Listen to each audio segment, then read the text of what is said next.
हाय बच्चों, क्या हाल चाल। बढ़िया साहब। चलिए आज हम लोग अध्याय 7 जिसका नाम है नियंत्रण और समन्वय के बारे में बात करेंगे। अच्छा, यहाँ पे दे रखा है नियंत्रण और समन्वय। कोई भी चैप्टर स्टार्ट करने से पहले अगर चैप्टर का नाम दे रखा है तो पूरे चैप्टर का जो सारांश है ना, वह चैप्टर के नाम में ही दे रखा होता है। नियंत्रण यानी कंट्रोल करेंगे, और समन्वय का मतलब होता है तालमेल। तालमेल का मतलब क्या होता है? एक दूसरे से संबंध। सपोज दैट अगर हमें दौड़ना है, दौड़ने के लिए हमें किस चीज़ की ज़रूरत पड़ती है? तो सबसे पहले हमें पैर की ज़रूरत पड़ती है। हाँ, ये तो सही है।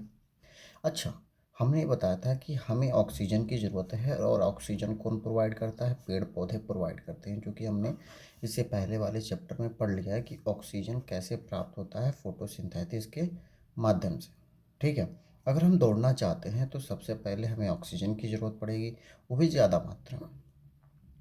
अगर ज़्यादा मात्रा में ऑक्सीजन की ज़रूरत पड़ती है मतलब ज़्यादा से ज़्यादा हम ब्रीदिंग करेंगे, सांस लेंगे जल्दी जल्दी, यानी हमारा फेफड़ा जल्दी से काम करेगा। ठीक है। यानी इसमें तालमेल क्या है, समन्वय क्या है? यानी हमें दौड़ना है, दौड़ने के लिए ऑक्सीजन चाहिए, ऑक्सीजन प्राप्त करने के लिए हमें फेफड़ों को ज़्यादा चलाना पड़ेगा। ठीक है, मांसपेशियों को ज़्यादा काम करना पड़ेगा। तो ये हो गया हमारा समन्वय यानी तालमेल। सपोज नियंत्रण, नियंत्रण का मतलब होता है कंट्रोल। यानी सपोज दैट कहते हैं कि इस पे गुस्सा आ गया लेकिन हमने कंट्रोल कर लिया। ठीक है। या हमारा जो हाथ है, ये जो हमारा हाथ है, पेन है, तो हमारा ब्रेन कंट्रोल कर रहा है ना कि हाँ, अपने हाथ को ऐसे बढ़ाएंगे और कलम को, पेन को ऐसे उठा करके यहाँ पे रख देंगे। अगर हमारा ब्रेन का इस हाथ पे कोई कंट्रोल नहीं होता, कोई नियंत्रण नहीं होता, तो क्या मैं इस पेन को उठाकर यहाँ पर कर पाता? नहीं कर पाता। ये होता है नियंत्रण और समन्वय। यहाँ पे बात करेंगे ब्रेन कैसे हमको कंट्रोल करता है और पूरे हमारे अंग को कैसे कोऑर्डिनेट करता है। समन्वय का मतलब क्या होता है? कोऑर्डिनेशन, कोऑर्डिनेट करना, यानी तालमेल कैसे हमारे प्रत्येक शरीर के अंग को बनाता है। और आप लोग को पता है कि हमारा जो शरीर है वो बना होता है सेल से। सेल यानी कोशिका का बना होता है। जैसे दीवारें छोटे छोटे ईंटों से मिलकर बनी होती है, सेम वैसे ही हमारा शरीर छोटे छोटे सेलों से मिलकर बनी। एक दिलचस्प बात यह है कि सेल की डिस्कवरी कैसे है।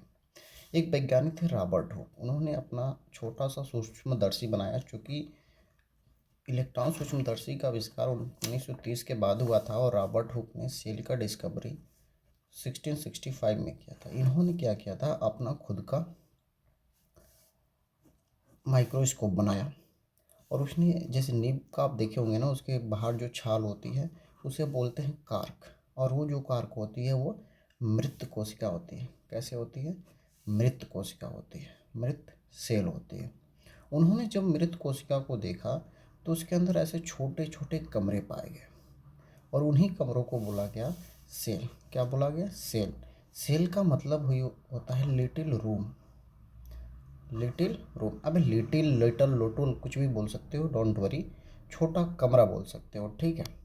अच्छा, मैंने आप लोगों को ये भी बताया था कि छोटे छोटे सेल मिल करके एक बड़ा सा सेल बनाते हैं, जिसे हम लोग बोलते हैं ऊतक, टिश्यू। टिश्यू का डिफिनेशन होता है कोशिकाओं के समूह को हम लोग क्या बोलते हैं? ऊतक बोलते हैं, टिश्यू बोलते हैं। यहाँ तक क्लियर है? देखिए, टिश्यू हमारे शरीर में भी होता है, और टिश्यू पेड़ पौधों के शरीर में भी होता है। ठीक है। तो ऊतक, हम जंतुओं की बात करेंगे। जंतुओं में बेसिकली 4 टाइप के ऊतक पाए जाते हैं। उपकला ऊतक पाई जाती है, संयोजी ऊतक पाई जाती है, मांसपेशी ऊतक पाई जाती है, और तंत्रिका ऊतक पाई जाती है। अच्छा, ये ऊतक बताने का क्या मकसद हुआ? चूँकि ऊतक आप लोगों ने 9th क्लास में पढ़ रखा है। कहोगे सर मुझे तो आता ही नहीं है। कोई बात नहीं, मैं सिखाने के लिए तो आया हूँ यहाँ पे। तो आप देख सकते हैं कि ऊतक 4 टाइप के पाए जाते हैं। एक होता है उपकला, संयोजी, मांसपेशी और तंत्रिका ऊतक। उपकला को इंग्लिश में बोलते हैं एपिथेलियल, संयोजी को बोलते हैं कनेक्टिव, मांसपेशी को बोलते हैं हम लोग मसल्स, और तंत्रिका ऊतक को बोलते हैं न्यूरल टिश्यू। ठीक है। देखिए, उपकला ऊतक का काम होता है हमारे बॉडी को बाहरी सराउंडिंग एटमॉस्फेयर से रक्षा करना है। रक्षा इन द सेंस की डिफेंस से बचाना। यानी हमारा जो शरीर होता है, जो त्वचा होती है, वो किस चीज़ की बनी होती है? चूँकि ये गंदा दिख रहा है हाथ, छोड़ो इस पे मत जाओ। तो उपकला ऊतक की बनी होती है, क्योंकि इसमें से वायरस बैक्टीरिया हमारे अंदर नहीं जा सकते हैं। ठीक है। संयोजी ऊतक मतलब होता है कनेक्टिव टिश्यू, यानी हमारे पूरे बॉडी के हर एक सेल को कनेक्ट करना। जैसे कि अगर हम इसमें बात करें ब्लड, ब्लड हमारे पूरे शरीर के पूरे अंग को कनेक्ट करता है कि नहीं करता। फिर मांसपेशी आता है। मांसपेशी दो टाइप के होते हैं, यानी मसल्स दो टाइप के होते हैं। पहला मसल्स वे जो हड्डियों से चिपके होते हैं, जिन्हें हम लोग बोलते हैं स्केलेटल मसल। ठीक है, स्केलेटल मसल्स का मतलब ये होता है, इस मसल्स मतलब मांसपेशियाँ। ठीक है, स्केलेटल मसल्स का मतलब ये होता है कि ऐसा मसल जो हमारी हड्डियों से चिपका रहता है। दूसरा मसल होता है स्मूथ मसल, चिकनी मांसपेशी, स्मूथ मसल। और स्मूथ मसल हमारे इंटरनल ऑर्गन होते हैं, जैसे स्टमक, जैसे स्मॉल इंटेस्टाइन, जैसे लार्ज इंटेस्टाइन, जैसे हार्ट, तुम्हारा दिल जो बार बार धड़कता है किसी और के लिए, in the sense mummy papa भैया किसी के लिए भी धड़क सकता है।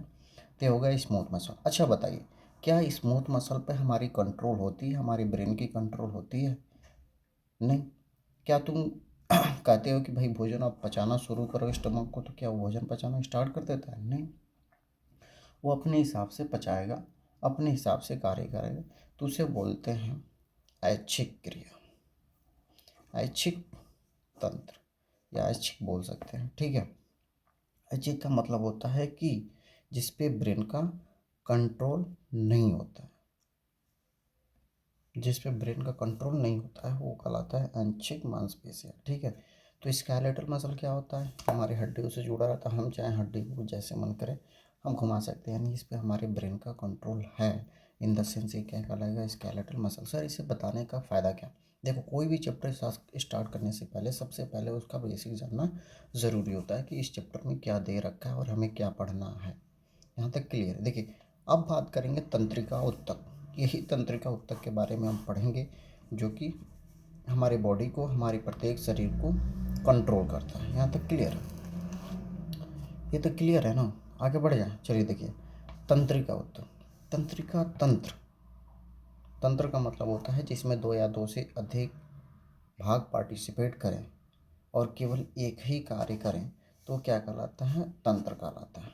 ठीक है, ये दो टाइप के होते हैं, एक होता है केंद्रीय तंत्रिका तंत्र और एक होता है परिधीय तंत्र। डोंट वरी, घबराओ मत, मैं बताऊंगा क्या होता है केंद्रीय तंत्रिका तंत्र और क्या होता है परिधीय तंत्रिका तंत्र। देखिए, सबसे पहले अगर मैं केंद्र की बात करूं, केंद्र में कौन से तंत्रिका तंत्र पाए जाते हैं? वो होता है मेरुरज्जु, जिसे हम लोग बोलते हैं स्पाइनल कार्ड। और स्पाइनल कार्ड तुम्हें भी पता है कितने होते हैं? 26 होते हैं। मेरुदंड, मेरुरज्जु, अंडरस्टैंड, जिसे बोलते हैं सर्वाइकल, थोरैक्सिक, लंबर, सैक्रल और लास्ट में होता है कोक्किस। ठीक है, सर्वाइकल को सी से, थोरैसिक को टी से, लंबर से एल से, सैक्रल से सी से और कोक्किस जिसे हम लोग सी से दर्शाते हैं। ये होता है 7, ये होता है 12, ये होता है 5, ये होता है 5, ये होता है 1। ठीक है, अब इसको जब काउंट करेंगे तो 7। ठीक, याद रखना, जो सैक्रल होता है, जो कोक्किस होता है, ये 5-5 बोन होता है, लेकिन आगे चल करके एक बोन में फ्यूज हो जाते हैं। ठीक है, तो ये होता है 26 काउंट कर लेना। परिधीय तंत्रिका तंत्र क्या होता है? ये सीएनएस से जुड़ी रहती है। ठीक है, अभी बताते हैं। सबसे पहले केंद्रीय तंत्रिका तंत्र, मेरुरज्जु की बात करेंगे और मस्तिष्क की बात करेंगे, जहाँ पर हमारी सूचनाओं का प्रोसेसिंग हुआ। कहते हैं ना प्रोसेसिंग में, अभी हमारा मोबाइल प्रोसेसिंग में है, तुम्हारे पास फ़ोन नहीं जा रहा है। फिर नियंत्रण करेंगे, नियंत्रण करता है हमारे हाथ को, हमारे ब्रेन को, हमारे प्रत्येक बॉडी को, बॉडी के प्रत्येक प्रत्येक अंग को क्या करेगा? कंट्रोल करेगा, नियंत्रण करेगा। परिधीय तंत्र का, ये सीएनएस से जुड़े। सीएनएस मतलब सेंट्रल नर्वस सिस्टम। केंद्रीय तंत्रिका तंत्र का इंग्लिश नाम है सेंट्रल नर्वस सिस्टम। देखिए, ये दो टाइप के इसमें नर्वस सिस्टम पाया जाता है, एक होता है संवेदी, एक होता है चालक, एफरेंट और इफरेंट। अच्छा बताइए, मैं यहाँ पे हाथ रखा हूँ, अगर मेरे हाथ पे कोई और हाथ रख देता है, समझना हमारी बात को, कोई और हाथ रख देता तो हमें क्या लगता है? Current. Oh my God, current लग गया। तो यहाँ से हमारे ब्रेन के पास कौन भेजा? यहाँ पे, हालांकि यहाँ पे हमारा तंत्रिका तंत्र होगा, ये तंत्रिका तंत्र हमारे हमारे ब्रेन तक लेकर गया कि हाँ कोई हमारे हाथ छू रहा है, तुरंत झटका लगेगा कि हाँ चलो हाँ यहाँ से हाथ हटा लेते हैं। ठीक है, अगर आपको आवाज़ सुनाई नहीं देगी, हालांकि अगर मैं वीडियो बना रहा हूँ तो मेरे बगल में कमरा है जहाँ पे ये लोग आवाज़ें बर्दाश्त नहीं करते हैं, इसलिए मैं धीरे धीरे बोल रहा हूँ। तो यहाँ से हमारा सूचना ब्रेन तक जाएगी कि हटा लो अपनी हाथ, या आग के पास अपनी हाथ लेके जाते हैं तो हमें आग महसूस होती है ना, क्यों? क्योंकि यहाँ पे तंत्रिका तंत्र है और प्रोसेसिंग ब्रेन में जाता है। ओ माय गॉड, ये तो आग है, हटाना पड़ेगा। ठीक है, देखिए सूचनाओं को अंकों से सीएनएस तक लेके जाते हैं। यानी मान लीजिए यहाँ पे सूचना कोई आया, किसी सांप ने काटा, तो यह सूचना हमारे सीएनएस तक जाएगा, यानी सेंट्रल नर्वस सिस्टम, ब्रेन मेरुरज्जु तक जाएगा या मस्तिष्क तक जाएगा। ठीक है, फिर वह सूचना ब्रेन से मस्तिष्क से हमारे अंगों तक आएगा कि बेटा हाथ हटा लो, सांप काट दिया है, बेटा हाथ हटा लो, आप आग के पास बैठे हो, बेटा बेटा हाथ हटा लो, तुम्हारे हाथ पे कोई और रखा है, या बेटा उसका हाथ पकड़ लो, तुम्हारा हाथ जो भी हो। ठीक है, अब बात करेंगे हम परिधीय तंत्रिका। यहाँ तक अगर समझ में नहीं आया ना, तो एक बार आप लोग कमेंट कर सकते हैं कि सर यहाँ तक मुझे समझ में नहीं आया, फिर मैं बताऊँगा आप लोगों को। ठीक है, अब बात करेंगे परिधीय तंत्रिका तंत्र। दो टाइप के होते हैं, एक होता है कायिक तंत्रिका तंत्र, एक होता है स्वायत्त तंत्रिका तंत्र। सर इसका मतलब क्या होता है? देखिए, उद्दीपन यानी इम्पल्स, इम्पल्स का मतलब होता है आवेग, और आवेग का मतलब होता है अगर ये मेरा हाथ है, यहाँ पे हमने झटका दिया या मेरे हाथ को किसी ने पकड़ा, तो उसको, उस खबर को, ठीक है, सीएनएस से अनैच्छिक मांसपेशियों तक। अनैच्छिक मांसपेशियाँ क्या होती है? ऐसी मांसपेशियाँ जो मसल से चिपकी रहती है, उसे हम लोग क्या कहते हैं? अनैच्छिक मांसपेशियाँ, मसल जो हड्डियों से चिपकी रहती है। ठीक है, तो हमारा ये ब्रेन है, यहाँ से इन्फॉर्मेशन यहाँ तक आएगी कि हड्डियों, ऐसे मांसपेशियाँ जो हड्डी से चिपकी रहती है वहाँ तक आएगी। ठीक है, और उसको खबर देगी, उसको नियंत्रण देगी, या उसको कहेगी कि बेटा अपना हाथ हटा ले, या तो सांप हो सकता है, या आग हो सकती है, या कोई भी चीज़ हो सकती है। ठीक है, दूसरा स्वायत्त तंत्रिका तंत्र, यह सीएनएस, मान लेते हैं यह सीएनएस है, ये हमारा अनैच्छिक मांसपेशियाँ। अनैच्छिक मांसपेशियाँ मतलब ऐसी मांसपेशियाँ जो हमारी हड्डी से जुड़ी रहती है, उन्हें ऐसे अनैच्छिक मांसपेशियाँ कहते हैं। ठीक है, अब मान लेते हैं ये हमारा स्टमक है, तो ये सीएनएस जो है ना, स्टमक को भी खबर देगा कि बेटा पचा, या बेटा तू कुछ ऐसा कर कि भूख लगा है, खाना मंगा। ऐसा होता है ना कि हाँ अरे भूख लगा है, हमें तो भूख तुम्हें महसूस कैसे हुई? ये स्टमक ने इसको खबर दें कि बेटा सीनस बता दी इस आदमी को मुझे भूख लगी है, तो यह सीनस तुम्हें खबर देगा कि बेटा स्टमक खाना मांग रहा है, तुम खाना दे दो। तो ये उद्दीपनों को सीनस से चिकनी पेशियों तक ले जाता है, तो ये कहलाते हैं, इस वाले को हम लोग बोलते हैं चालक, जो सीएनएस से खबर को स्टमक तक लेके जाते हैं। और इसको बोलते हैं, इसको बोलते हैं स्वायत्त तंत्रिका, चालक नहीं, स्वायत्त तंत्रिका, ओके कर लेना। दूसरा है कायिक तंत्रिका तंत्र, ये वो होता है सीएनएस से स्केलेटल मसल तक लेके जाते हैं। देखिए, अगर मैं बात करूँ मस्तिष्क की जो कोशिकाएं होती हैं, उन कोशिकाओं को हम लोग न्यूरॉन कहते हैं। अगर मैं एक न्यूरॉन की संरचना बना के दिखाऊं तो इसमें आपको तीन चीज़ें मिलेंगी, एक कोशिकाएं जिसे बोलते हैं सेल बॉडी, एक ध्रुमाक्ष जिसे बोलते हैं डेंड्राइट्स, और एक है तंत्रिकाक्ष जिसे बोलते हैं एक्सॉन। चलिए इसका फिगर समझ लेते हैं। देखिए इसका फिगर कैसे बनाते हैं।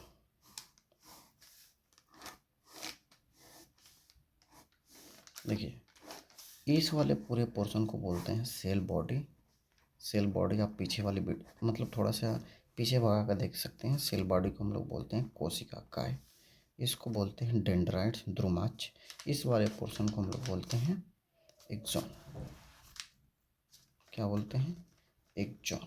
देखिए एक्सॉन के लास्ट पे ऐसे आप देखेंगे फिगर में, ठीक है, ये होता है सिनेप्टिक नोड, जहाँ पे कुछ केमिकल होते हैं। सबसे पहले तुमने यहाँ पे टच किया, अगर इम्पल्स दिया तो यहाँ से सूचना है इस सिनेप्टिक नोब से अगले हमारे न्यूरॉन तक। ये होता है न्यूरॉन की संरचना। चलिए यहाँ तक समझने में किसी को किसी प्रकार का दिक्कत, अगर किसी को किसी प्रकार का दिक्कत है तो प्लीज़ कमेंट।